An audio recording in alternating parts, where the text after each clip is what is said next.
Hello, hello, hello, everyone. Welcome to another episode of This is K-pop. The first thing I want to say is I am sorry for my voice because apparently I still haven't healed properly from my what was it even? I don't know. Dream concert. Well, yeah, NCT Dream concert, but like I don't know if I caught something like there or afterwards. But it's been 2 weeks and it's still not 100% okay. But we have to deal with that today. We'll make do. And as you can already hear, I have a guest with me today. Hello. It's Mariam again. I'm back. I'm here. You're not getting rid of me. And actually, today's episode will be more led by Mariam because, she had a lot of topics that she thought we can talk about in an episode. So you're the leader today. You're the leader. captain. Jesus. I'm taking over. You are taking over. Podcast takeover. But the first thing I wanted to start off and say is go check out Psycher's debut. Because, okay, you can think that I'm just saying that because I'm an 18E, but you're 18E as well. That's true. And it's coming just from me because I just feel like this debut is amazing. I like the vibes of the song, of the whole album. Like, the whole album is amazing. So, and yeah, I just started getting more into them also to get them know a little bit better personally, like watching some shows with them. And I don't know, they just seem pretty cute and very nice. So don't hate on them and don't compare them to 80s because they are their own brand, they're its own band. Because I already heard people saying, it's just a junior 80s group, which is true, like it is junior of the 80s because it's the same company and that's the second group of KQ, but just see them as a separate group. Of course they are in the same company, of course they have the same producers for the music. Also Hong Jung helped with writing the songs and producing the songs, but it's just its own band. So yes, just highly recommend to check them out because I really like the music. And I think that if you like 80s music, you will like their music as well. Because of the same producers. Yeah, that's probably it. And I mean, Hong Jung worked on it, so... Exactly. Yeah. But just saying to not compare them or... Yeah. It's usually like this with small companies, so... Yeah. Once they got a new group, after their main group, it's just always this comparison and, we've seen it with TXT and BTS. Yeah, it's just that now I can obviously recognize that the music is more similar than, I guess, because of the same producers and writers for songs. But yeah, that's it. That was from my side. She has spread her message. I have spread my message. Exactly. That was enough. Enough is enough. Yes, but yeah, a little sneak peek for the topics that we would like to talk about today. Yes. So we're gonna mostly be talking about a lot of different smaller topics, I think, and they're all topics related to the K-pop industry as an industry rather than specific groups or specific things going on. Like for the previous podcast episodes, where I've also been starring and some not, have been specific about like concert culture, specific concerts, specific groups, third gen, fourth gen of generation of K-pop music, and what defines these generations, but also specific shows that are part of the K-pop world, like Boys Planet, which the last two episodes were dedicated towards. But this is kind of more of a zoom out approach of the industry and maybe some things we have been noticing in the industry, and just also maybe predictions for how things will go. So topics like the difference between K-pop, the K-pop industry and its target group from 10 years ago to now, how it has globalized, how the target group has changed, and also the difference between boy groups and girl groups, specifically the target group, so us as consumers, not necessarily the idols themselves, but also the idols in terms of like their age and debuting minors, and how that has been like a controversial topic, especially for us as international fans, how we looked upon that, what our perspective is, and how that is maybe different to K-nets, Korean netizens, as they call themselves, so like the Korean general public target group for K-pop. So why don't we just start with like the beginnings of like chronological order of like, I didn't really pick out a specific time frame, but definitely around second generation, I think. I'm 100% sure this was also first and second gen, but because I never really experienced the first gen, I don't really know a lot about that. So first gen would be like 90s, 2000s, whereas second generation would be like end of 2000s, 2010s. Just for reference sake, we'll just keep it around that time frame. But how the target group has changed for K-pop groups back then, and how it is right now, and how we kind of see that reflected in the K-pop groups and in just the industry. So maybe I'll just start out with a statement and maybe just see what you think about that. So one thing that I really noticed was that in the second generation, I'm just throwing a statement out there, girl group concepts used to be a lot more like revealing and a lot more sexy, and now that is a lot different. And it was kind of, me and Maya were watching these videos of like these old iconic K-pop videos, you know, and then we kind of were like, whoa, okay, this is, I don't know, K-pop girl groups don't really make concepts like these anymore, of like very revealing dresses and like these revealing dances, which there's nothing wrong with that at all. That is not the point. But just that is very different from the concepts that girl groups are doing now.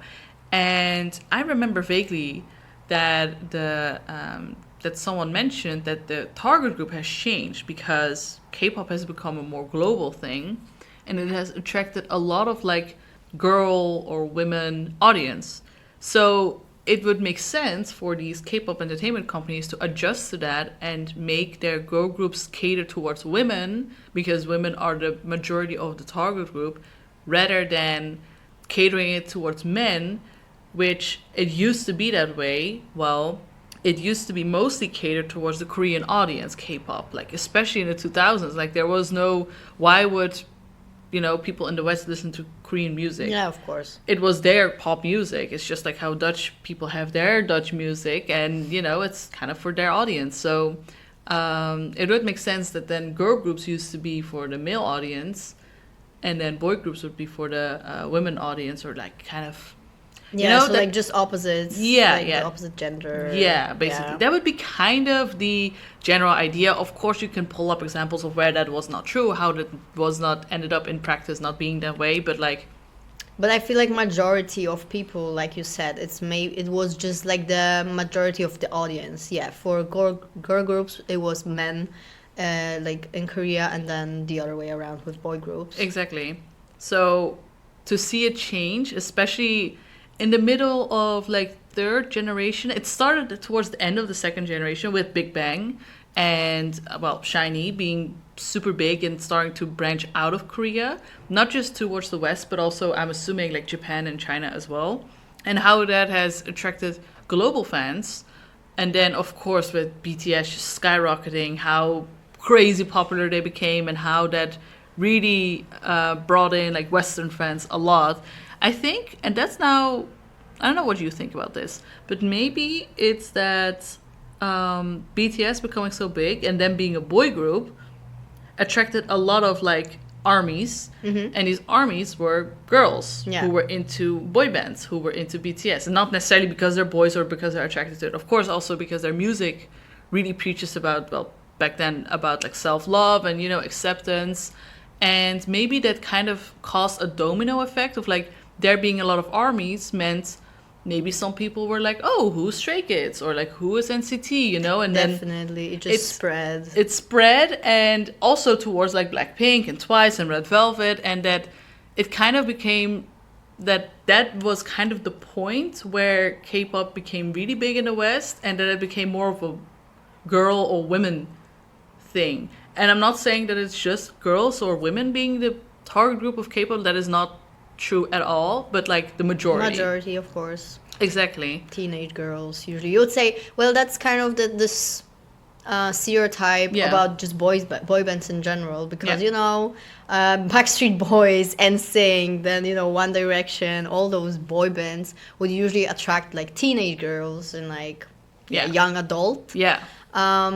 which right now I feel like, yeah, as you explained the whole kind of timeline of the changes in the audience, I feel like, yeah, in the beginning of third gen, the end of the second gen, it started getting more into this culture of, yeah, boy bands, girl bands, just being for teenagers and young adults, and then mostly women at this point.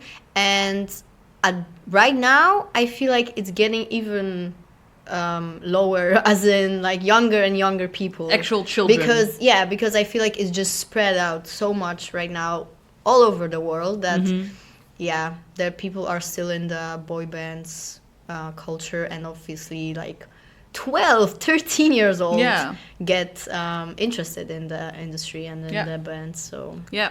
And this all makes sense. Like, it's all just a market that is growing, and then the audience that is attracted by it just goes towards that. It's just very interesting how the market has changed to adapt to that, because the moment that the companies realize that majority of the fans of, now let's bring it back to the old example, girl groups are women, then they're mostly gonna make sure that the girl groups like cater towards women. For Yeah. example, especially Red Velvet has like majority of their target group is women, whereas Twice you could still say like has a majority of men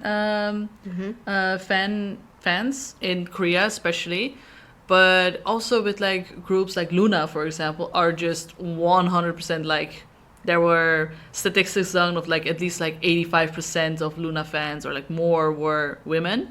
So knowing that, of course, it would be super dumb for these companies and also for the group themselves to like not acknowledge that and just kind of go against it, because that's how the market works. And you know, whatever makes the most money, or like whatever for the idols, I'm assuming, gets them mostly connected to their fans, that's what they'll definitely. cater towards. So but the fact that the age of like fans for K-pop groups is also getting younger, I think it's also because of TikTok and how K-pop is now very It's like very accessible. Yes, it's super accessible. Like, do you remember back in your day, you had to really look on YouTube of like this group performance, this and that, and like this specific, like, oh, what was the show called that was in Korean maybe? Oh my or god, like, I remember when I was getting into K-pop, and obviously EXO was one of the bands that really like caught my attention.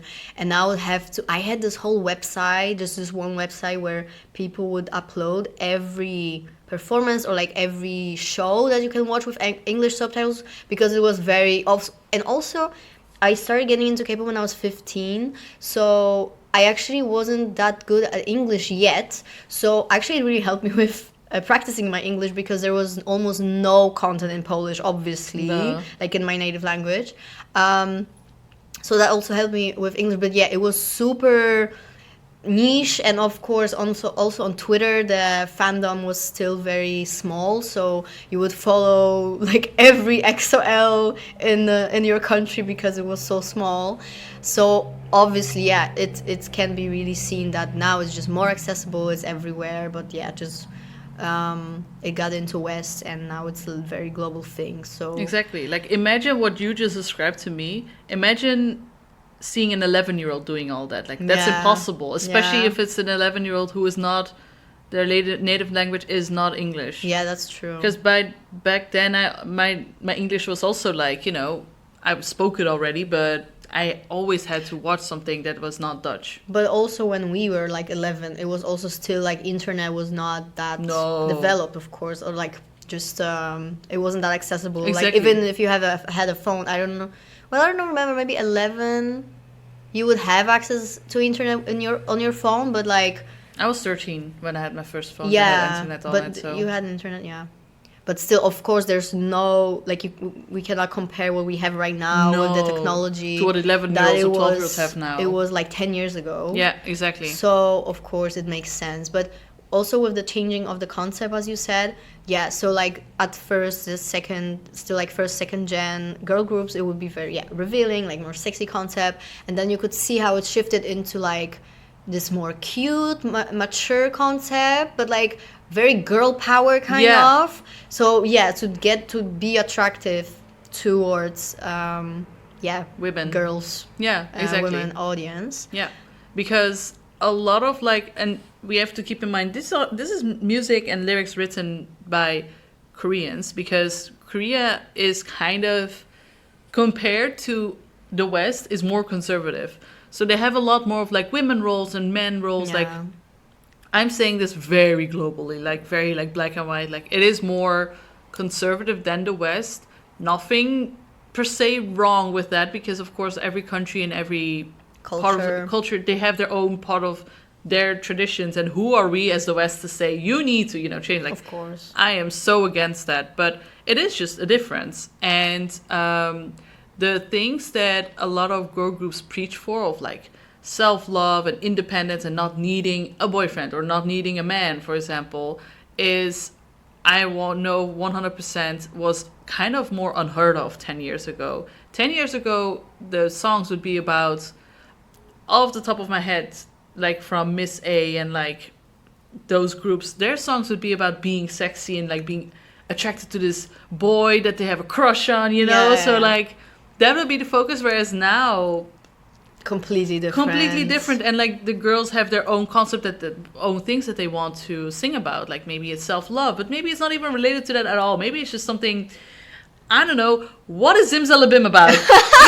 Can someone tell me, you know? We would have to do like Analysis, yeah, of Yeah, like analysis of lyrics. Yes, exactly. what is that song about? Exactly, like, but that, yeah, you know, of course, there's also a lot of songs back then that was like, okay, what is this about? Like, ring ding dong, like, come on, what is this? What are you saying? Baby. But now, you know, at the end of the day, it would be a lot about like relationships, right? Yeah, definitely. So I think that shift is especially seen in girl groups, whereas with boy groups, I think It's still a lot towards like, oh, I have this girl that I like, or like love. Yeah. But well, there are, of course, it's a shift, and I feel like it also depends a lot on a group, how much freedom do they have within the company about writing their own music and lyrics, and make music that about what they want to express. I think that's a general trend also for both parties, of like girl groups and boy groups, that they have more of a thing of like, what do we want to sing about? What do we want to perform? What songs do we want to do? But yeah, there's not really a reason for boy groups to change a lot, because their target group didn't change. It was for women. For women. And Yeah, now that's it's true. still for women. For girls, yeah. Yeah, exactly. And I think the biggest thing that has changed is that groups like bijvoorbeeld, my Dutch came out. I'm sorry. For example. Whoopsie. But like groups like Only One Of.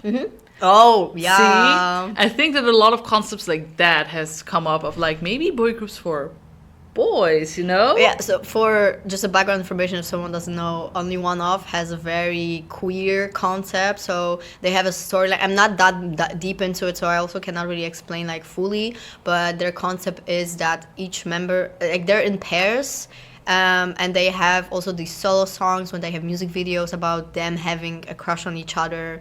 And it would just be very kind of out there, like not just them, you know, sometimes it's like queer baiting, as in they would do something in the video that feels queer, but then no one would mention it, or like they wouldn't talk about it, whereas Only One Off is like really the concept that they just freely express, and their message is that to love yourself, and that queer is fine and it's normal. And so that's a very revolutionary thing in K-pop, of course. So Stan Only Off. They have good music. But yeah, it was just a background information because they're doing something very different. Exactly. So in terms of like, for boy groups, I see differences like that. But I think for some girl groups as well, Luna. I feel like Luna, I literally was just thinking of Luna. Yeah. It's also like very much target to girls, but also like to girls so they can be attracted to them. You know? Exactly, In, like girl this, love. Yeah, Yeah. in this aspect as well. It's so funny because I've seen so many clips of like Orbits, so like the Luna fandom. being in a fan call or being in a fan sign with like the Luna members, and then being like, yes, me and my girlfriend got into Luna together, and then the members would be like, oh my god, that's so lovely. And also literally like Shuha from G Idol, she was like, I don't know, she was on Insta Live, and like some fan also joined her live, and they went live together, and she was like, oh, is that your girlfriend? And then she saw that it was the boyfriend actually of the fan. She was like, oh, she was shocked that it was the man. And it was so funny.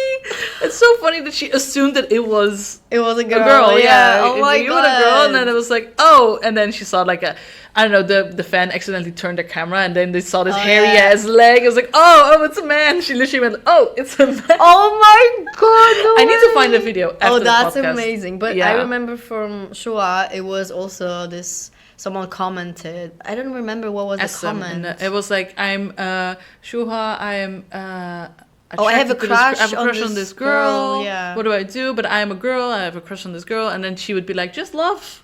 Yeah. Just love freely. Just love them. Matter. It doesn't matter. Yeah. So, and G Idol and both Luna, I think G Idol is a lot about like female empowerment, whereas Luna is really about like expression, self-expression, and like loving yourself. And I'm not too into the Luna lore. I'm not sure actually.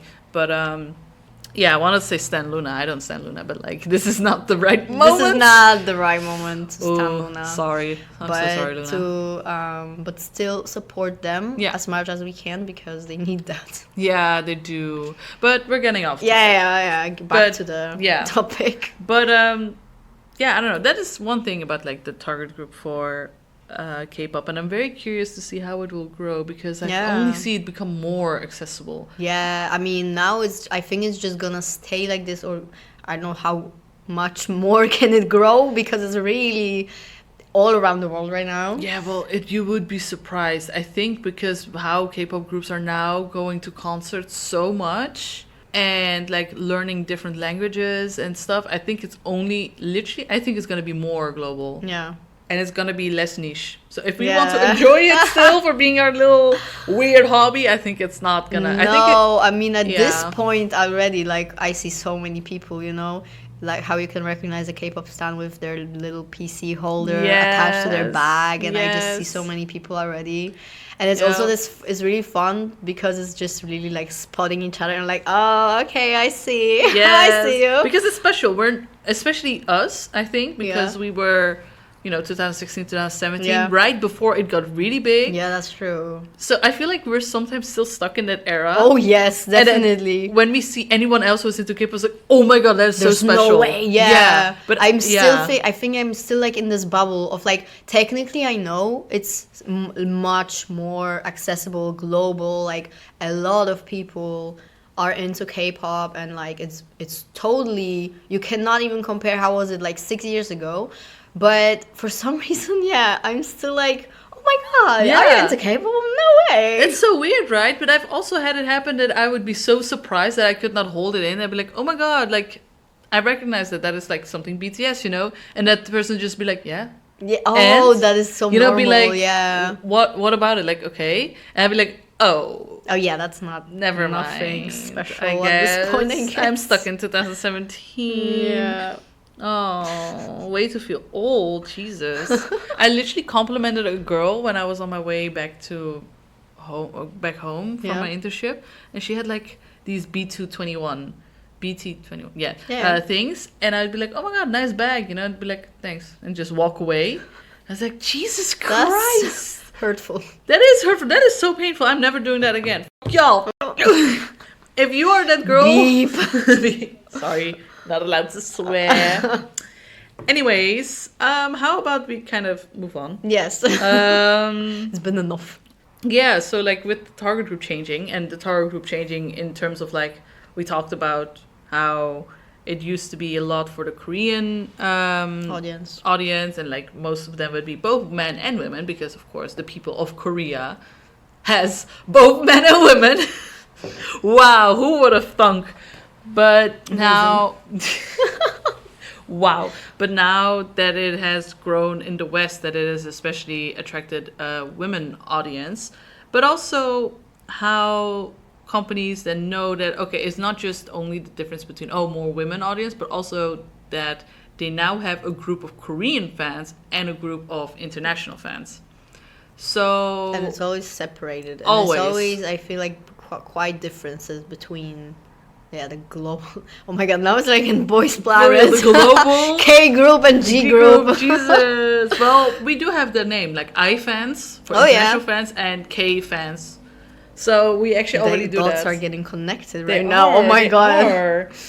We are connecting the dots. We're connecting the dots, yeah, but yeah, it is a very big difference, and I think that these target groups, these two different groups, also have two things that are they have their own reasoning to be attracted to that specific. Let's talk about a specific K-pop group, not just necessarily the industry, but also like their expectations of the K-pop group, and these are just stereotypes off the bat. Of course, international fans are a lot less into the Korean culture because there's so many cultures. outsiders. We're outsiders, literally. But like even international fans from like the West, but also international fans from Australia compared to South America, for example, are also different. So it's a very diverse group, but also more free group in the sense of that they don't hold on to Korean traditions because, of course, we're outsiders. So certain things are like festivals or like holidays, like White Day or like Chuseok or Lunar New Year. We don't have that. So when K-pop idols who are Koreans, obviously, the K-pop idols who are Korean, we're talking about the Koreans specifically, they grew up with these traditions, so they want to celebrate them. And the ones who can relate are, of course, the K-fans. So you could almost say that this is a very broad assumption, like, but them celebrating these holidays are mostly relatable to the K-fans. Of course, they put their stuff or like posts if they have a specific post to be like Happy Lunar New Year. Of course, also Lunar New Year is celebrated by a lot of different countries. But just for the sake of this example, a lot of I fans cannot maybe relate, and they'll be like, okay, sure, have a happy holiday, but like, okay, which there's nothing wrong with that. It's just it is a byproduct or a thing that happens now because there's so many I fans, like international fans, that have different traditions, and I guess also that comes with different expectations. For example, like smoking, drinking, dating, drug use. It's so much different in the West compared to in Korea, where it's a lot more strict on like what they are allowed to do, how they're allowed to be seen by the public, to the Korean public, and how that could like bring out to the international fans. I think the funniest example of this is that not only international fans, but also the fans of specific K-pop groups, like we're getting even more specific, but like armies and citizens cannot be compared. It's so funny. It is so funny. I love it so much because I don't stand NCT, so I don't know. I do. You do. So we literally have an army and citizens. Yes, right that here, we can compare that with. we can compare in the fandoms. Exactly. There were these pictures. I don't know how they were spread or whatever, but there were these pictures of like Taehyung and Jungkook with like a vape in their hand or whatever, and like a lot of people, like a lot of armies were trying to be like, no, that's not a vape, or like, oh no, like try to really cover it, like, no, there's no way they are smoking. Yeah. Like. And what I've also noticed that a lot of K fans actually were like very disappointed in them and being like, this cannot be true. And then a lot of I fans were like, okay, well, it's their life, whatever. But it was a discussion, Whereas and citizens, there were pictures of Jungwoo. I specifically remember Jungwoo, but I think like a lot of NCT members were caught with like cigarette or like vapor stuff, and everyone would just make memes out of it. Everyone just be like, mostly just memes and like making fun of them, but isn't like, they're grown men, like let them do whatever they want. They're taking care of their health as they want to. They do whatever they want. They are responsible for their own lives. And that's the very big difference between armies and citizens, because I literally didn't see any citizen really making a fuss out of it. Everyone would just like either toss it around or like toss it behind or like whatever, or make memes out of it and make fun of it. Yeah. But not make fun of it as in, yeah, make jokes, but like not in a hurtful way that, oh my No, God, not making whatever. fun of them, but like Yeah, but of more the like, situation more kind of, and yeah, like yeah. lol. I would also be stressed and like smoking if I were, like, and then jokes like these, Yeah. If I were in SM, I would do the same, those type of jokes. Yeah, exactly. Yeah, but I think that now it's more the discussion of like the very big stereotype of like I fans and K fans being like K fans being very uptight, especially of the no dating ban, not letting idols date because it might ruin the fantasy of. That's what I wanted to say. It's like Yeah. kind of, I feel like I also don't want to like stereotype or anything, but generalize, but that's what I got the feeling of, that because of course those band groups are based in Korea, they're much more accessible for Korean fans, of course, going to music banks, like all the music shows, to concerts, all Seeing the other them out in events, public. literally just passing like the street, and it's like they're on, how do you say that, like on the reach, how's it They're called? easily reachable. Yeah. So that's why I think also why the Korean fans are more strict on the dating, because we cannot lie about the fact that now the groups are very much also branded into, oh, we need to be as close to our fans as we can, also with the rise of the whole like bubble messages apps and stuff like that you really have like a private texting app with the idols that you can buy, and you can text with like a different K-pop idols. So it's like, then the line between I'm a fan, you're an idol, and we can never really connect or like meet each other, is like very blurry, because you literally text with this person. Like it's like, I don't know how it works because I never had it, but I feel like it's sometimes they respond, sometimes they don't. They have like different people, so they can respond only to a few of them, stuff like that. So now that it's kind of like branded like this in Korea, it's even more, because they're so easily accessible and reachable.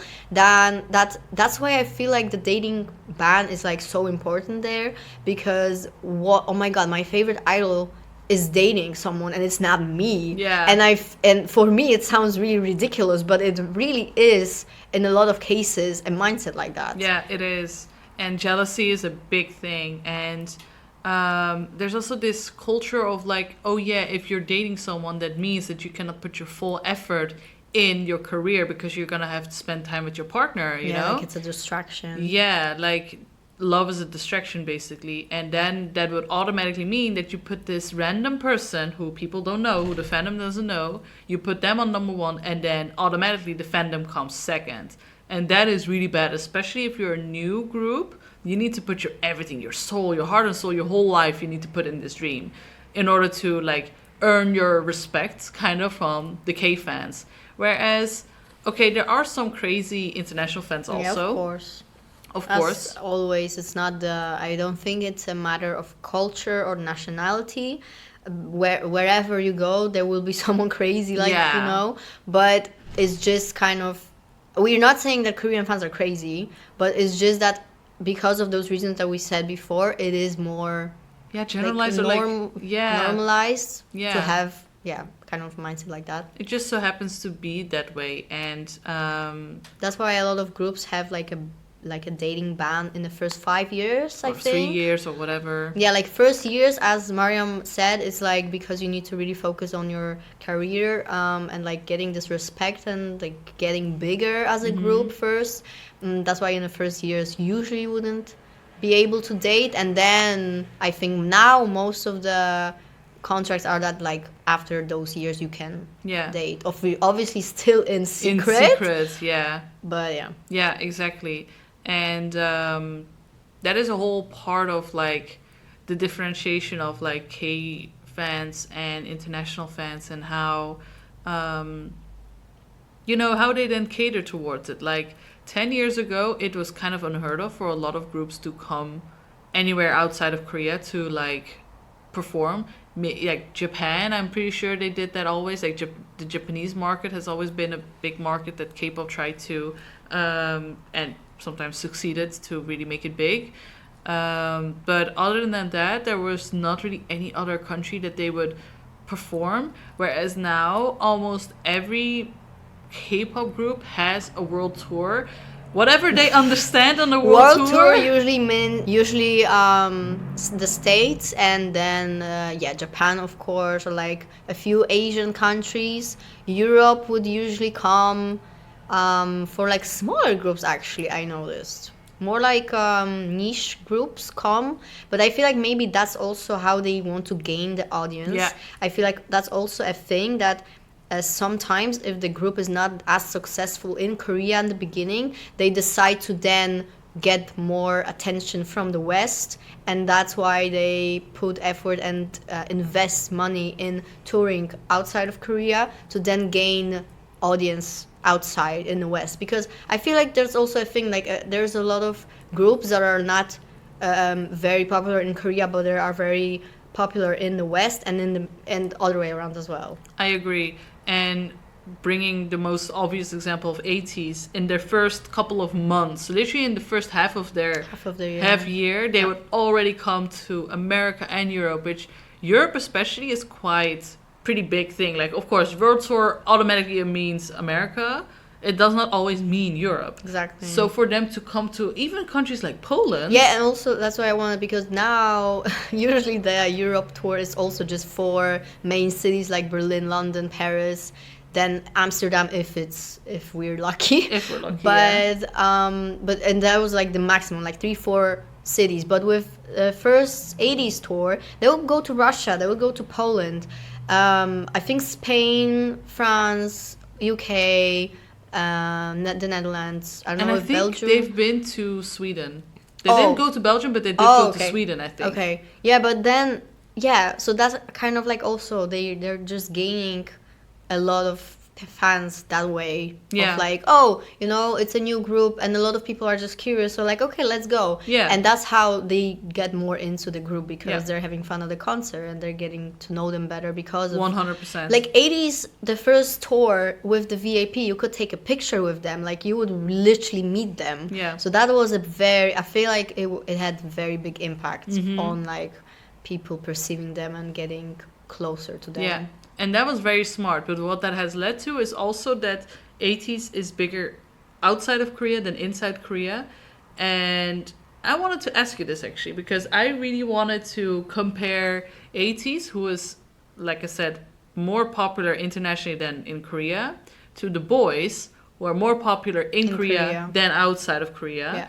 And I feel like they're quite comparable in terms of like their fandom, how long they've been active, and just their popularity level. Like they're not TXT level in 4th Gen, but they're also pretty known names, you know? Yeah, definitely. So I wanted to ask you, do you notice a difference between their music of course is different because they're a different group, different company, everything. But do you notice a difference in like the boys' marketing, or like 80s' marketing and just their plans, or just their comebacks in general? Is there some type of difference you see that you could argue is because of the difference in where they are popular, outside or inside Korea?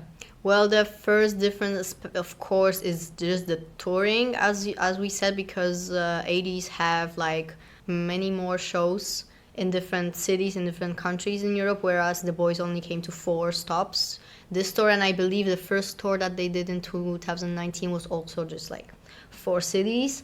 Also smaller scale, obviously, because 80s did arenas and they were sold out, and they would do even 2 days in some cities. So that's the most, of course, that's what's very noticeable when you look at it.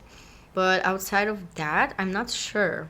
Maybe like also in the content, like is it easy to have like accessible The Boys content? Yeah, I think now it's just like, everything is uploaded on YouTube basically, and like all the videos, and they will always have English subtitles. Okay. But I feel like that's also why, because the boys have 3 foreign members, right. Canadian and American.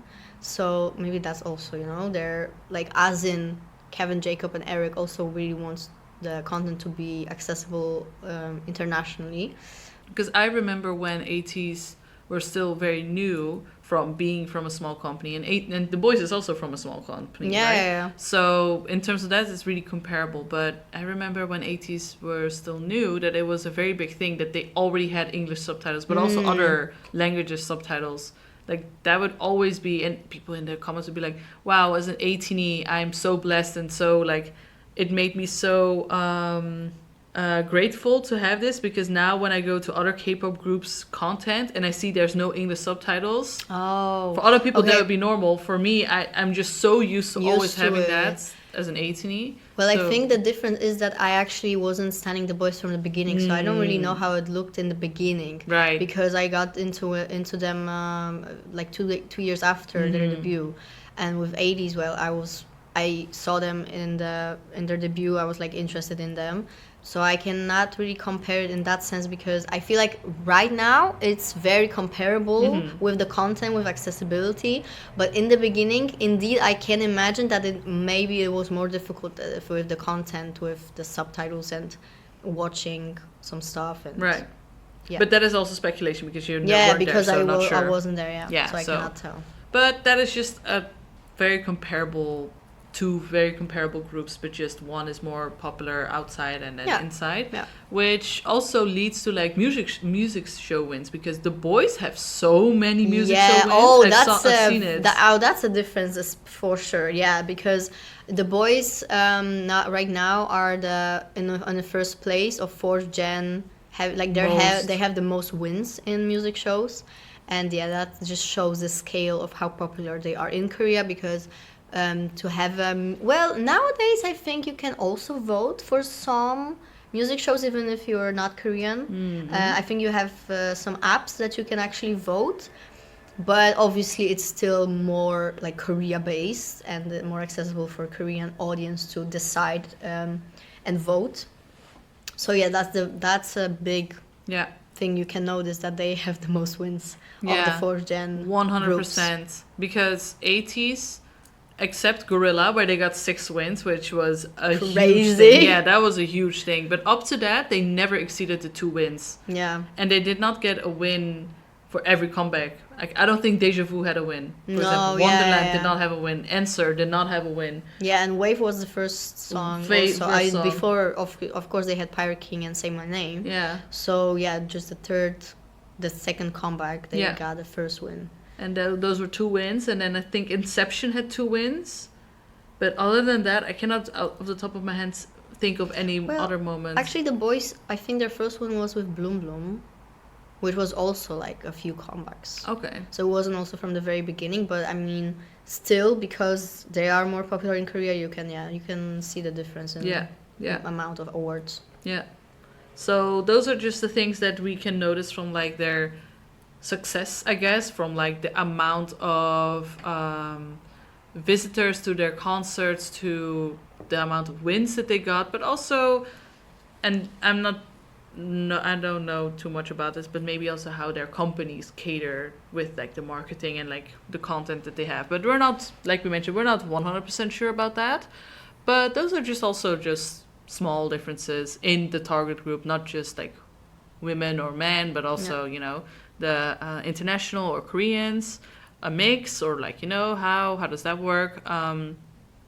But I think that also the K-pop idols themselves, you mentioned it already before with Eric and Kevin and Jacob, they, with having foreign idols in your group, attracts the target group of that country. For example, the biggest example I think is Twice, with their 3 Japanese members, and Twice is really loved in Japan. Like, I saw this video recently that Twice was the second most streamed artist in Japan. Oh, K-pop wow. artist in Japan. Okay, and who was the first one? Do Well, you know? BTS. Oh yeah, okay. So they came right after Stupid BTS. question. Yeah, no, it's not a stupid question, but like, Yeah. BTS is just loved everywhere, so that makes sense. But then for Twice to be there, of course, Twice is a huge group, so it's Yeah. not surprising that. But like, you could also say Blackpink, for example. Just saying. It's so popular, yeah, of course. So for Twice to be so popular in Japan, it of course comes from their 3 idols, 3 members of Twice being Japanese and like representing Japan and like speaking Japanese and like of course they also want to perform in Japan. So I think that also shifts, because if Twice then has a very big Japanese fandom, then maybe their cutesy stuff kind of also attracts like the the Japanese audience, More, yeah. Because J-pop, for example, from what I know right now, is kind of also in line with like not very Western, but very like bubbly and cute, and you know, just the Asian style of girl group. It's not the same girl group as like what do they call it? Like Destiny Child, for example, you know, like it's that type of girl group. So that is really interesting. But also, Blackpink is very big in Thailand because of Lisa. And of course, every time they have a concert in Thailand, it is like in favor of Lisa, of course, which makes sense. All the members know, but like I'm assuming it works that way for Twice then as well. Yeah. And I think there may be GOT7 with Jackson Wang in China. Yeah. And the Chinese market is huge, so that is quite smart to have. Well, smart in sense of like making profit, you know, to have then a Chinese member to represent China, even though we know Chinese members get mistreated a lot, and the conflict between those groups it's just very concerning. I was, of course, staying on topic with like Boys Planet, I saw a lot of comments on like the Camden situation. I went there and I saw a lot of Korean comments, and you can now translate those comments on YouTube. So I translated this pretty long Korean comment, and it said, why are we having these Chinese idols if they just get big in Korea, debut, and then they just go back to China and then become an influencer there? Oh. So it was this Korean netizen then that was complaining about Chinese idols using K-pop as like a free card to fame and popularity for their own gain of like being a singer in China, being an influencer, model or actor or whatever for the Chinese audience. So that was really interesting to see how then K-nets, is that what they view Korean idols at? Because I think Jackson Wang is pretty loved by Korean agase, like GOT7s, right? I'm not sure because I never stand GOT7. Actually. But I know GOT7's Jackson Wang is very popular outside of Korea, of course, as a meme king and his concerts and whatever. But okay, then maybe not just him, but also Ten. Yeah, Is but he? like I feel like Bam Bam maybe is more. Yeah, of course, even. Bam Bam also. Yeah. Actually, with 10, I don't know. With any NCT members like that are foreign, like I'm not sure. I know, like of course, Wavy as in completely separate unit of just Chinese. Well, in 10, he's like Thai Chinese. That they're like, of course, then targeting into China, and they have a lot of activities, but like also Win-Win. He got kind of separated from the group for a very long time because he started doing a lot of activities, solo activities in China, and he just wouldn't be present with a group for a very long time. So I think he's very popular now in China as well. Yeah. But yeah, Bam Bam from GOT7 in Thailand. But I feel like it's only happening with the Asian countries because I actually don't feel like, for example, American or Canadian or Australian. Oh, Australian. Yeah, actually, I don't know with Bangtan and Felix, Rose. Yeah. Yeah, what they're about not they're not like very big thing in Australia then. I'm not sure, but they are like very open about their Australianness. Yeah. Also, like DPR Of course. they're very open about their Australianness and like Jake from Unhypen. Yeah, they're very like proud of it and they mention it a lot. I mean, it's hard to miss with their accent. So we love that accent. I'm not sure actually about the Australian market because a lot of K-pop idols don't go to Australia for some reason. Yeah, that's true. So maybe that is the reason. Yeah, but it's just like we know this because Thailand or China, Japan is like those countries that if there is an idol from this country, then it's like very like they associate the group with this member, and then obviously when they go there, it's like a big thing. Yeah. But with I mean, usually it's like Canadian, Korean, American, Korean, Australian, Korean. Exactly. So it's like not fully Western, I would say, like from this country. Yeah, so maybe that's a difference, but yeah. I've seen I don't that see difference. it in that way, yeah. I've seen that difference also in Boys Planet because Jay, for example, he speaks Korean and but he's not Korean. He's half maybe wrong with example. Yeah, but like I don't know, they don't really see them as like these I don't know. I am 100% convinced that, for example, also Camden, Yeah. they don't. They also see him as Korean Mm-hmm. because he is Korean. Matthew as well, I think, Yeah. right? Yeah. They see him as Korean. He has a Korean name, well, except Matthew, but Well, like Matthew. Yeah, but yeah, like Korean last name. I think it is a pretty big difference because I was also thinking about that in the bus today. Keita, he is this Japanese member of this group called Cypher, and he has been a YG trainee for 9 years. Well, not a YG trainee, but he has been a trainee for 9 years, and well, an idol trainee. He debuted a couple of years ago, but he also trained under YG, and he speaks Korean fluently now. Perfectly. Yeah, he has lived in Korea for almost a decade, so it makes sense. But then when he came to Boys Planet, he was kind of, well, reduced is kind of like a negative term, but it did almost feel like, oh, you are the Japanese Yeah. member, you know? Yeah. And it does not take away his Japaneseness, but I can also imagine that if you have lived in a country for a decade, you speak the language, you've lived there, you know, it must be funny to then just be seen as the Japanese representing Japan, because that's how it works in Boys Planet, Boys right? Planet, yeah. Because then you represent as he came from Osaka, I think. I'm not sure I now. don't know, actually. That he was representing this city from Japan, you know. Oh, Mm. there's the Japanese division, there's the Chinese division, and then, you know, the Korean, Canadian, American, Korean.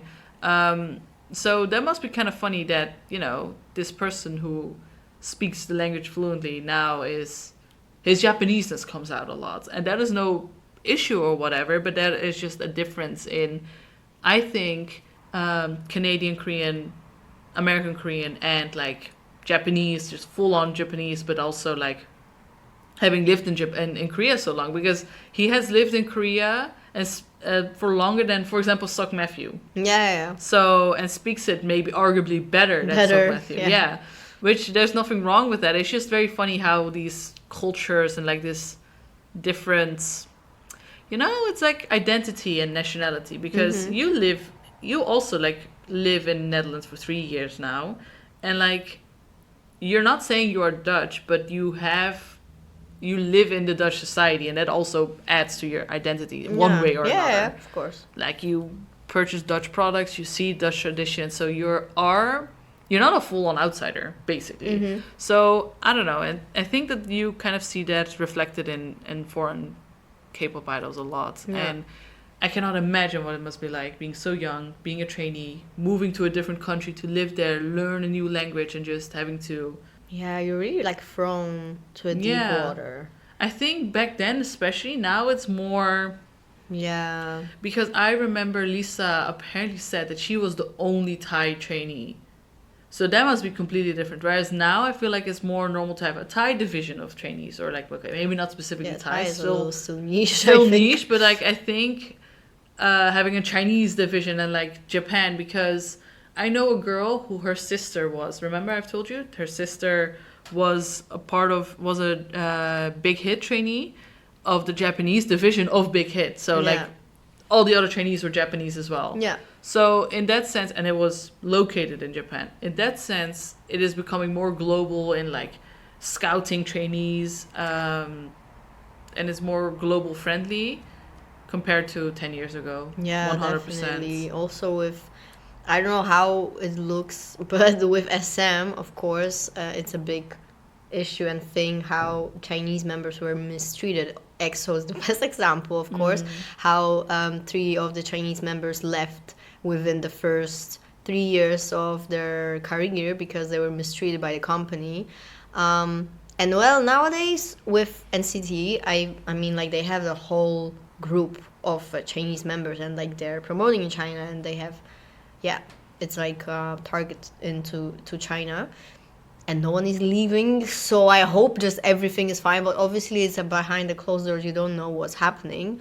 But it is a difference. But I think it is a difference, especially because it's been some years that it happened, and maybe they just learned from their mistakes, hopefully. I hope so too. But yeah, you can see that it's the conflict also with how Mnet, for example, portrays Chinese members, Chinese trainees, more as like that they do something wrong. Like we talked about the evil editing in the previous podcast episodes already, but it's still there. Like Yeah. maybe it's in a different form, or like maybe not that bad, or like whatever, but it's still there. There is definitely a difference, and the fact that not a lot of Chinese or Japanese members make it in the final lineup of Yeah. like the produce shows, if it's 9 or 12 members, whatever. It's always like about 3 members Max. being global, Yeah. and if you think about that, that is 30% of the group. Yeah. And of course, I have to say it is a bit silly to have more J group members than Korean members. I do agree that imagine having the top 9 being only G group members. That would also be very silly.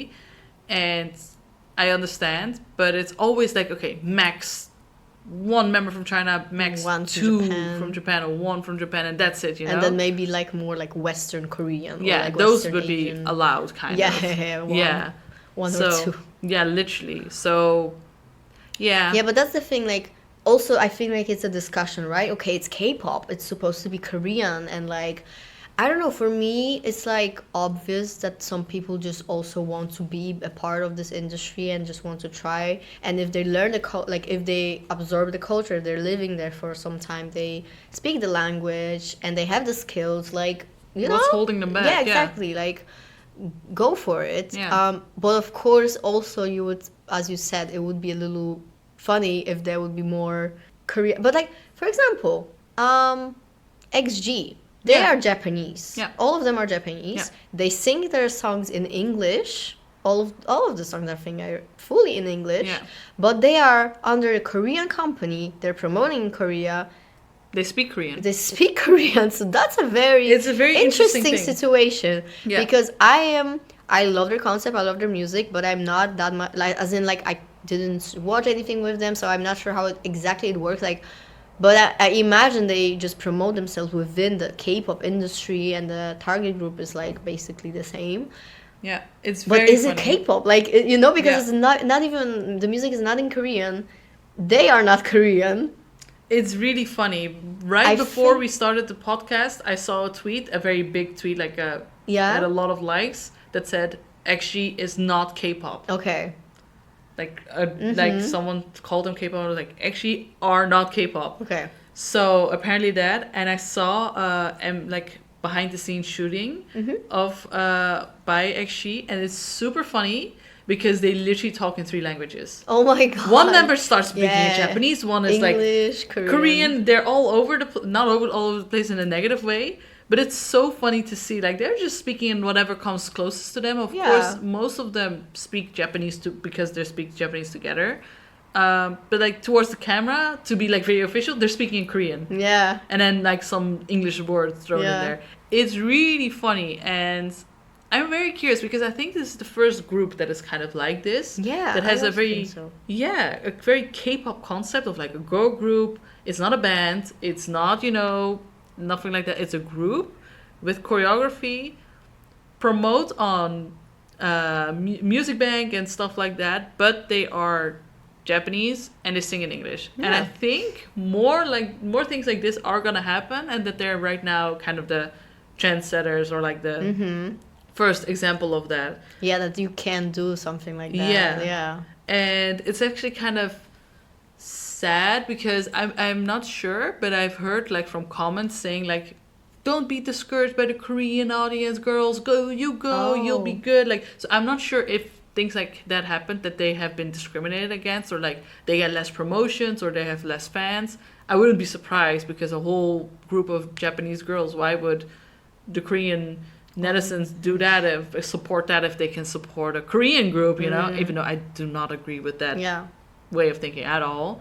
But I would not be surprised if like behind the scenes of like Music Bank, they're like not treated the same as other idols. We've talked about this before with DPR Ian mentioning Yeah. that they had to literally beg for screen time Yeah. in like the hallways of like Music Bank, like backstage, and that for smaller groups it was already difficult to be promoted. Like, I can imagine for a girl group like Exi to be having similar experiences. So, but they're blowing up. They're Yeah. popular outside Good of Korea. for them. Yes. I am supporting. Like, their music is amazing. Yeah, I love it is. It is. If they have the talent, then it would be such a waste. Yeah. 100%. And so far, they have not shown nothing but like being very nice and sweet people. Of course, we don't know them real life, but But yeah, yeah, the perception. yeah, it's all good. Yeah. The reputation so far is good. So Yeah. I'm curious to see how they will grow in the Korean market and if more Yeah. things like this will happen. Yeah, me too. It will be very interesting to see. Yeah. Well, apart from foreign idols, there's also the never-ending thing of like minor idols being debuted. Yeah, it's a tough discussion because it's been there. It's always been there. Boa, 13 years old. 13 years old. Taemin. Shiny Taemin, 14 years 14. old. BTS Jungkook, 15 years old. Jisung NCT also 14. So it's been there. It's been throughout. Literally, we mentioned all the. Well, okay, Jisung is still third and a half generation. Well, fourth gen, we can and now already name fourth. some. Yeah, now fourth. But now fourth is. Well, how old is the youngest one from New Jeans? 15. 14. 14? She's still 14. She has to Oh, yeah. turn 15.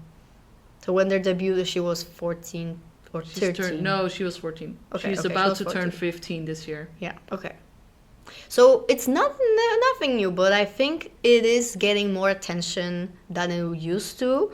Well, I remember when I was literally getting into K-pop when NCT were debuting, and I was in there where NCT Dream debuted, and I was like, oh my god, Jisung. Okay, he is a year younger than us, and I was like, what is going on? Like they're literally my age, all of them, but Jisung, of course, is the maknae, and he was the youngest, and he was younger than me. And I was like, oh my god, this is amazing. Like, this guy, he's a year younger, but he's so talented, and he's doing such an amazing thing. Like, he can already debut and perform, and, it was, like, very mind-blowing to me that it's a person even younger than me, and he's doing all that stuff. And nowadays, it's the same thing, but I mean, I think our perception is different in the sense that we are older now than those people. So it seems weird that, look, oh my god, okay, this person is so young and debuts, because I think I caught myself a little bit in a lot of those discussions, and I'm like, okay, am I not being a Hypocrite? Yeah. Because I'm like, I used to say that's amazing, and now in the same situation, I'm like, oh my god, we shouldn't allow that, you know? Yeah. But I mean, it does, like, the perception of those idols debuting at such a young age changes because of, first of all, of course, you're getting older, but also because you understand more, I think, of the industry, and like you get more points of view about it, and you just know more, obviously. Yeah. About the industry, so that's why it just changes. And you can compare your own 16-year-old self or your own 15-year-old self or 14-year-old self, and like trying to place yourself being in such a global big industry like the K-pop industry, and how that you would not have liked that. Maybe in the moment you'd be like, oh my god, I'm a pop star, but then afterwards it will fuck with you mentally. It will mess you up. I also think, connecting to what we were talking about before, because now it's so global, I feel like those idols are like even more put into danger, kind of like being in the public eye, and like it's not only now a target group of Korean audience, it's literally the whole world. I agree. So I think that's why it also messes with us more in that sense, because when Boa debuted, we had no idea who Boa was because we were not into that, and it was not accessible to us because Boa debuted in like beginning of 2000. So like, that's like we were kind babies. of context. Yeah, we were babies. It's kind of a context, but like back then. But even if it wasn't just for us, like in general, of course, the audience was not the Western public. Exactly. So it was for the Korean, and I know that Boa also had like an audience in Japan, but then it would be Korea and Japan. I'm not saying that that's not a lot of people, that is, but it's nowhere near as popular as it is right now. Of course. So you could say, okay, Boa at 13, and then Hien from New Jeans, I think it's Hien, who's 14. Yeah, why is one allowed and the other one isn't? Well, it's because the target group is so much different. It's so much bigger. You cannot compare at all. And also, Chiquita from Baby Monster is 13. right now. Oh yeah, I know. Yeah, so that is especially young. There is like the max so far has been 14, 14, yeah. in like fourth generation, but now 13 with like Baby Monster from YG, the new girl group to debut is, I don't know, to me it is it's so pushing the insane. limits. Yeah, because as a teenager, you don't know what's right or wrong. That's true. You are just not aware of like the possible dangers of like being mistreated or worse, behind the scenes, and you just want to chase your dream, Yeah, that's true. But you cannot really make a lot of your own decisions then because your brain is not developed yet. Also, but like you literally when you sign the contract, you don't really have much freedom. No. In what you're doing, you just do what the company tells you to. So even if something feels wrong, well, you cannot do anything about it. And I feel like with minors, like when you cannot really even think about, oh, is it good for me or not? You literally have no power. Literally. Because if you're older and you do sign those contracts, but you still have more of your like conscious decisions, better and more. You know and what like, to expect. I feel like you have more control over it, you but do. not when you're 13 or 14, Yeah, you don't know what you're getting into. That's the whole thing. Yeah, whereas when you're older, true. you do, and you are able to like deal with the possible consequences more easily. Whereas for children, they're literally children. How can you expect them? They're literally children. As you said, like child labor. Yeah. Like, do you see 13 years old, 14 years old working? I think the youngest is 15, where you can get like some extra money from like your side job, but you have limits of hours that you can work. You obviously have like the smallest wage, and it's just for to get some money for your extra spendings on whatever you want for your hobbies. You're or not whatever. allowed to work till midnight and stuff like that. Yeah, you have I think like till 10 max, 10 p.m. or something. So you have those rules, and I'm like, okay, in the K-pop, literally the rule I remember, like with music shows and stuff, it's like if you're under 20, right? I think Korean up age to 20, yeah. You couldn't also stay longer than 10. I think that's for 10 p.m. for them. So if they would have a festival or like a music show, like whatever that is past that time, they have to go. So the manager takes them from the event, and they have to actually like go home and sleep. Yeah, sleep literally. Which is really funny and cute, but it does make sense. But of course. Well, the same rule is here. If you're 14, I think 14, 15, your max is 7, but above 16, 17, like right under 18, then I think your max is also 10. So it changes with your age. Of course. Okay.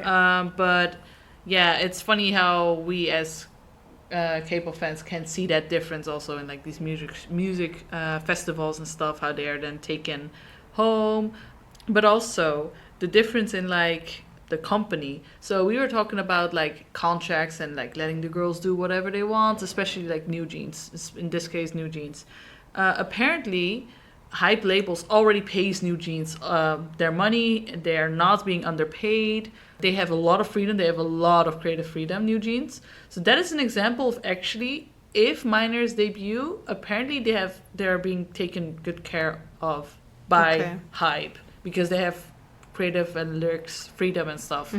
But you cannot say that about every company. No, of course not. Like right now, hype, I feel like, okay, I cannot tell that it's the best company, like whatever. But obviously because it's so big and it has a lot of responsibilities and it's just got rich basically also, and has so many companies like under the company, like all the labels together. They can do that. They can manage that financially and afford. Afford. Oh, exactly. Basically. Whereas with small companies who are just up and coming, who need to pay their artists, but they can't. Yeah, literally. Even with YG, I don't think it will happen. So true. And YG obviously is well known, but yeah, but their stocks are also plummeting. Whoopsies. Yeah. So, but there's a very good example actually. I have 50/50. Yeah. They're big. They blew up so much. It's insane with Cupid, their song, and apparently, so the song Cupid is actually their debut song. They had another album, but that was like their pre-debut album. And in order to produce either Cupid or their pre-debut album, 50/50 are a girl group who are under a non-known company. And apparently the girls made their own choreography. They wrote their own lyrics. In order to afford the production of that album, the CEO of the company had to sell his car and eat rice for days in order to afford that. Oh my Like, god. isn't that so, like, I don't know, heartwarming, but Yeah, also but really like, sad? yeah, it's like dedication. It's like you can see how They put their all in that. effort, like yeah, how much effort they put, and Yeah. they really were. Believing in their, Yeah, to they were make it just happen. yeah. And look how much they blew up. Oh, that makes me even happier Yeah, in that right? sense, because it got like you get rewarded. Like, okay, you really risked a lot of money and like just in general, but it really paid off. Yeah. Right now at this moment. Yeah, it did. It really did. And apparently the girls were talking about how they, they created the choreography, and they really, when they were writing about Cupid, they wrote about like, okay, we're not going to talk about Cupid as in what it means, but like what it means to us personally as members to convey that message. So like it's very authentic and real, but it also shows the real side of like smaller companies having to put their all in order to succeed or create something. And I can see that, for example, with Luna, they did not pay the Luna members, for literally 3 years straight.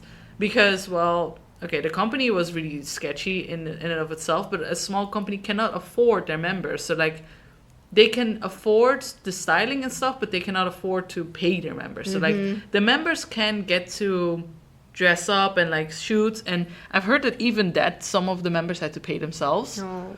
So, yeah, and then they're in debt because they have to be trainees first, and then they have to make all that money by selling albums and, like, get out of their debt. But apparently New Jeans did not have to do any of that, and they just straight away, So I think there is also a big difference in, like, are you a minor under a big company, and which company, YG or Hype?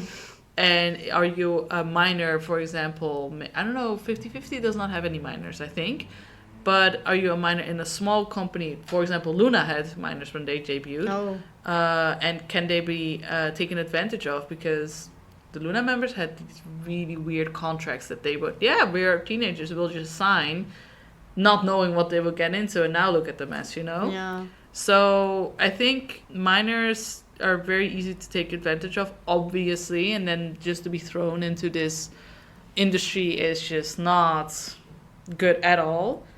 Like, I get being a trainee as a minor, but actually debuting is a whole different story. So, and we as international fans have our opinions on it, of course. But then you can also think the target group for K-pop idols, like for K-pop in general, is also getting younger. Yeah. Are they just catering to their target group? That is also a discussion I've been seeing. And that is also a good point. Yeah. Do you know this, like, YouTube channel of, like, Ryan's toy reviews? It's a very big channel. Like, literally millions of Oh, I subscribers. think I know which one. Yeah. Of this little boy, like, unboxing toys and stuff. Oh, yeah. Yeah. It is managed by the parents, apparently. But that is also kind of, like... Apparently there's also been shady things going on there. I am not sure. But... Yeah, just like providing content for whoever can access the Yeah. internet, and now everyone has an access, basically. So, like- also children. Exactly. So are children not allowed to have their, like, role models or, like, their own idols? So... That is also a topic that, Yeah. we also have to think about that, and that's a good point. But going back to the idea or, like, issue, is it okay, yes or no? I mean, literally Boa and Sista and Hyuna, I watched a video this weekend about this topic. They all in interviews said, please, if you are a minor and you have debuted, especially if you're a girl, stay away from men, stay away from male idols, stay away from male producers. Oh my Do not God. talk to them. And they literally said that. They said also, like, don't diet, eat as much as you can because you need to grow, you need your energy. Please don't diet, eat enough, and just be a hermit. They literally said, once you're done with your schedules, go home, don't talk to other people, don't let yourself get taken advantage of. And for them to, like, talk from their Own experience Yeah. about it. that is just Yeah, that should be horrible. telling enough. And apparently Hyuna was, like, kind of like, hee don't diet, kind of, I'm not Yeah. sure if it is because she was trying to play it light or whatever, Yeah. but I don't know, it should be pretty telling. What is your personal opinion? What should the age limit be? Should there be an age limit? And if yes, what do you think should be the age limit for K-pop idols? Well, for me, it would make sense to wait till they're 18 and actually like allow them to fully Make like decisions. make this. I mean, of course 18 is also this age of like, okay, technically now it's illegal to do this and this and this. Of course everyone is still different on their like mental age, and but yeah, I mean it is a set age when you're an adult, Yeah. officially. Yeah. So personally I would prefer for them to wait Yeah. until 18, and then you can, it's a job, it's a full-time Yeah. job, like, you know. But also because there's also the discussion of like, okay, you know, those minors, but there are parents, like parents also have to agree to that. Yeah. It's not that a minor will just sign a contract and Get away with it, like, and of they course. get it. Yeah, that's the thing. So I'm like, okay, the parents are also like agreeing to that. Yeah. And it's also depending on parents, because I can see some parents just be like, oh well, it's a money maker, That is true. let my child just go into this industry. It's a very personal. That was also with IU. I don't know Yeah. if you know about IU, but IU debuted when she was 14, Yeah. and she comes from a very poor family. Oh, yeah. So her singing actually was a The possibility main- to bring income for her family. Mm-hmm. So I am not very sure about what the age limit should be, because I'm still doubting between 16 or 18. Mm-hmm.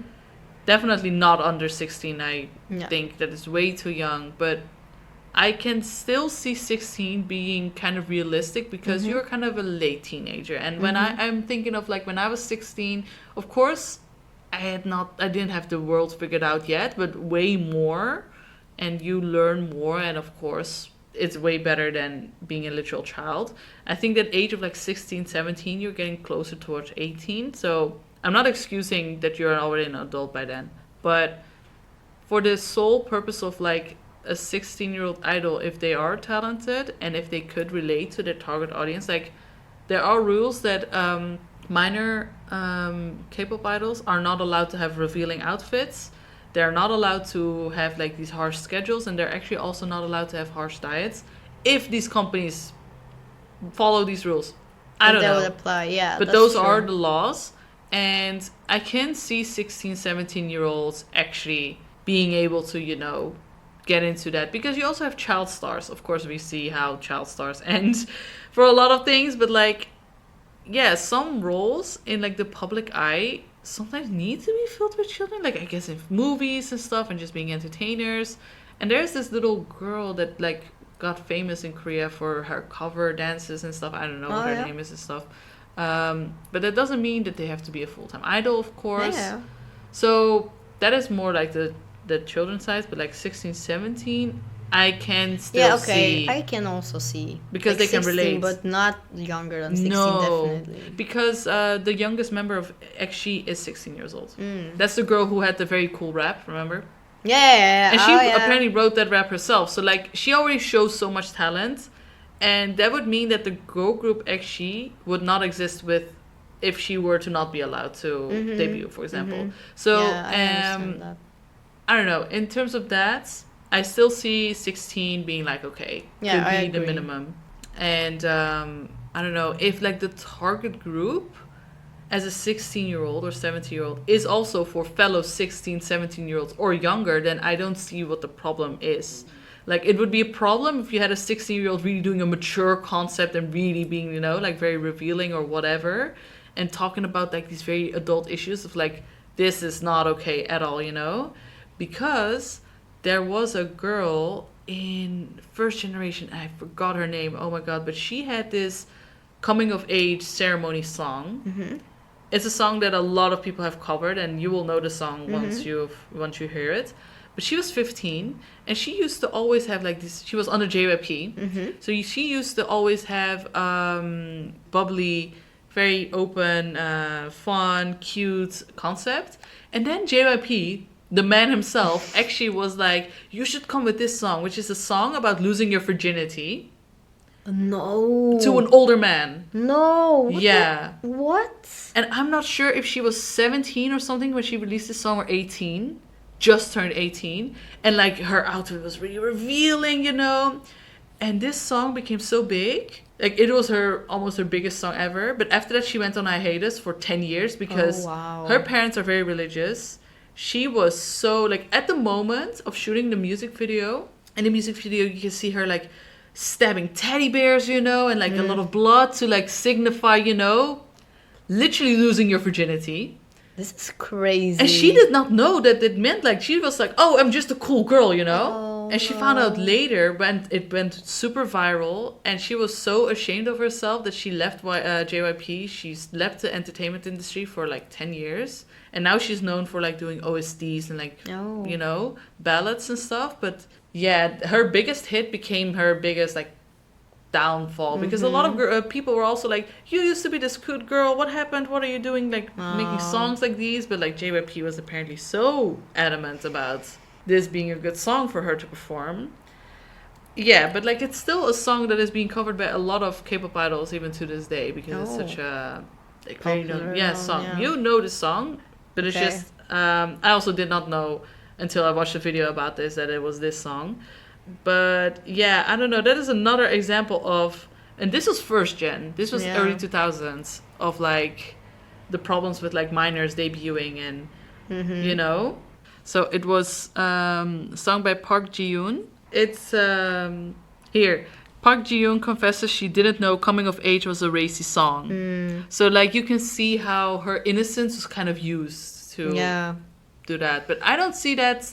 I don't see that happening now. Yeah, I think like right now is too much awareness. Yeah. And like, of course, everything is so harshly judged also by the audience, and everything is just gonna get, like, everyone's just gonna get cancelled if someone will spot that it was actually like something is wrong, you know? Yeah. So I don't see something like this sliding right now, but yeah, this was 20 years ago. Yeah, that was 20 years, yeah.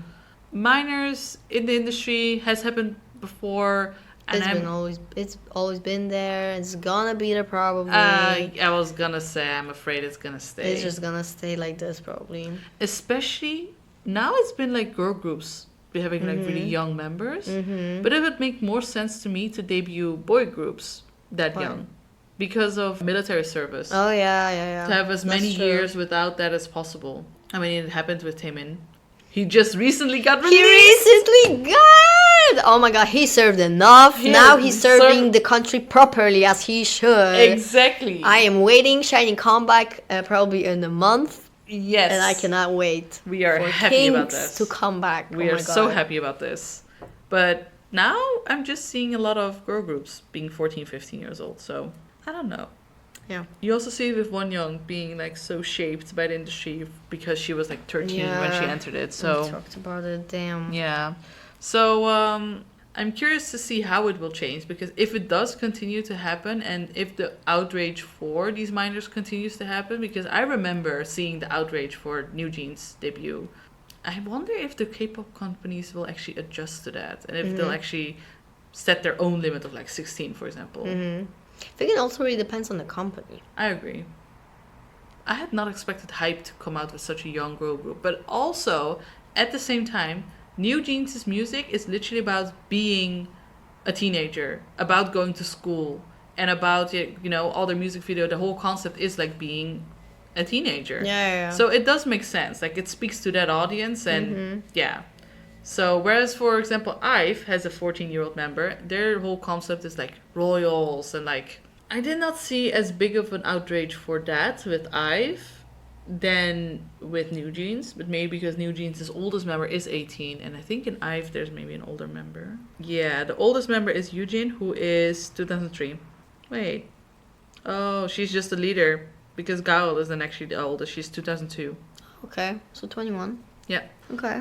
And then Wonyoung being 2004, another 2004, and then Liz being 2004, and Iseo, who's 2007.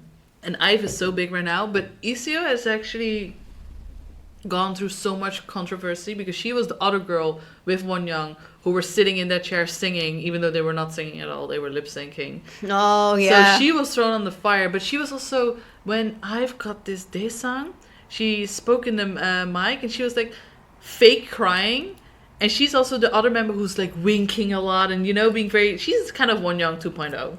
Oh wow. Yeah. Okay. And that she is like under fire so much for being cringy and being a pick-me girl, but I'm like, she's 14, 15 years old. Yeah, that's the whole thing as well. She does not know. She thinks, oh, I'm an idol, I have to be like People this, you know. judging, yeah. Yeah, so It's a harsh world out It there. is. And That's I don't why I think want they to deserve protect it. them. Like, I don't Yes. want them to get hurt in the industry Yeah. so young. Because everything that you experience in your younger years, you take along with the rest of your life. If you've been bullied in your childhood or in your teenage years, that will change your personality. That will literally change you, and like you will take that with you for the rest of your life. Now imagine being bullied by thousands of people online. Those comments will stick with you for the rest of your life, I Yeah. think. And it's something permanent that you cannot really undo. So yeah, I think that there needs to be so much more protection for these young idols, but of course it's about making money, so It is. Capitalism. I think we have talked enough We have talked enough. You have enough information. in your brain Come at us. with your opinions. Just we are open for conversations, Yes. for different points of view. Yes. Hit us up, Please. please. This is K-pop. At This Is K-pop Hub, You're so welcome please. for me What? being here. Oh yes, What? thank you so much. Thank you so much Much. for being here. You're welcome. For giving me idea for an episode, for leading the episode. Well, thank basically. you for giving me this opportunity to speak my mind, speak my Amazing truth. opportunity. Yes. Okay, well, guys, that was it for the episode. We've talked about a lot of different topics.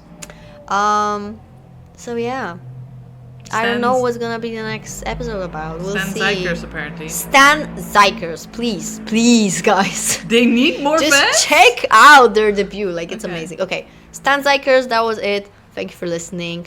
Bye-bye. Bye.